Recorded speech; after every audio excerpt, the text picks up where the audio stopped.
Atëherë, siç e pat edhe vetë, pati një moment tensioni, sepse antari i Këshillit Bashkiak, zoti Ëngjëll Shyti, u ngrit edhe na kërcënoi për shkak të asaj që thash unë, por në moment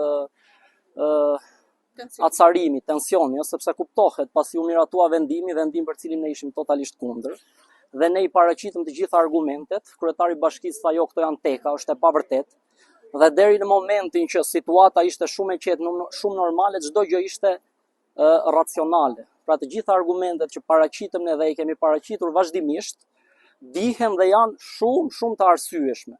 Në këtë moment kryetari i bashkisë tha kjo është teke dhe hajde ta miratojmë vendimin. Pra kjo është e papranueshme.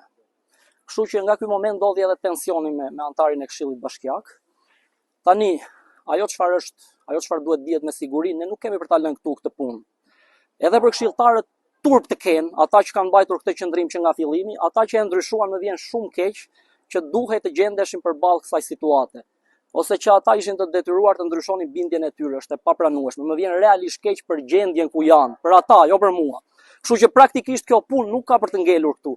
Të gjithë ata që votuan për turp e paçin dhe ne do vazhdojmë ta ndjekim në të gjitha hapat ligjor, do vazhdojmë ta ndjekim ligjërisht çështjen. Dhe ashtu siç e tha edhe Genci me të drejtë, ajo është e papranueshme sepse i gjithë komuniteti është i prekur atje. Kështu që praktikisht ne do luftojmë sepse s'kemi çfarë bëjmë. Pik. Prekur brez pas brezi se ky personi që do vi